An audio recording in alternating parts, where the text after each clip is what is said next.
این جوان آمد پیش پدر.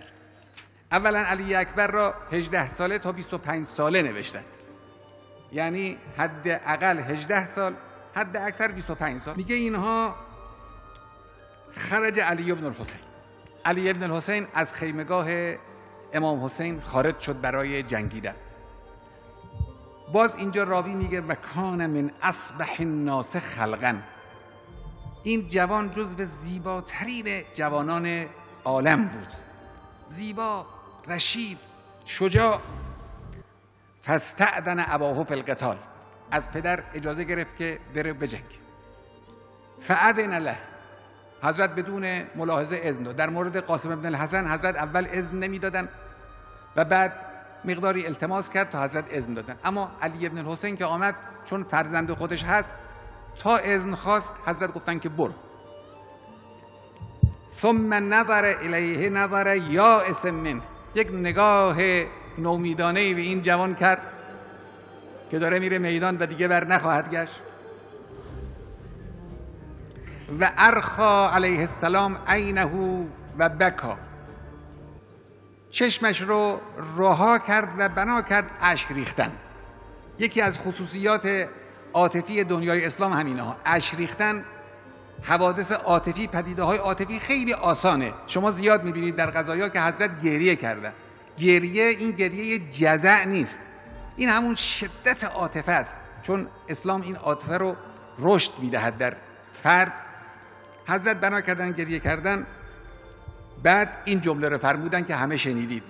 ثم قال اللهم اشهد. خدایا خودت گواه باش. فقط برز الیهم غلام. جوانی به سمت اینها رفته است برای جنگ. اشبه الناس خلقا و خلقا و منطقا برسولک. یک نکته‌ای در اینجا هست که من به شما عرض بکنم. ببینید، امام حسین در دوران کودکی محبوب پیغمبر بود. خود او هم پیغمبر رو به نهایت دوست می داشت. حضرت 6-7 ساله بودن که پیغمبر از دنیا رفته است. یک چهره پیغمبر به صورت یک خاطره بیزوالی در ذهن امام حسین مونده است و عشق به پیغمبر در دل او هست. بعد خدای متعال علی اکبر را می دهد به امام حسین. وقتی این جوان یه خورده بزرگ میشه یا به حد بلوغ میرسه، حضرت میبیند که درست چهره پیغمبر است. همون قیافه‌ای که اینقدر به او علاقه داشت، اینقدر عاشق او بود، حالا این به جد خودش شبیه شده است. حرف میزند، صدا شبیه صدای پیغمبر است. حرف زدن شبیه حرف زدن پیغمبر است. اخلاق شبیه اخلاق پیغمبر است. همون بزرگواری، همون کرم، همون شرف. هر وقتی که ما دلمون برای پیغمبر تنگ میشد به این جوان نگاه میکردیم. این جوان رفت به میدان. فصاح و قال یا ابن سعد قطع الله رحمک کما قطعت رحم.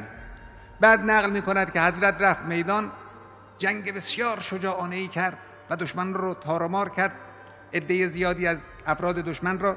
بعد برگشت و گفت تشنه هستم و تا رفت دوباره به طرف میدان. وقتی که اظهار عطش کرد، حضرت به او فرمودن که عزیزم یک مقدار دیگه برو بجنگ، طولی نخواهد کشید که سیراب خواهی شد از دست جدت پیغمبر. چون این جمله رو امام حسین به علی اکبر فرموده بودن، لذاست که علی اکبر در اون لحظه آخر صداش بلند شد، عرض کرد که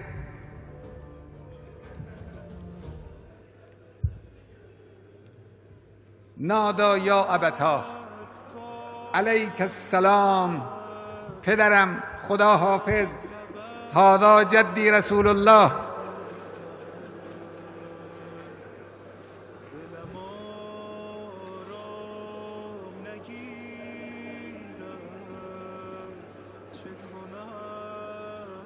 یقرؤک السلام.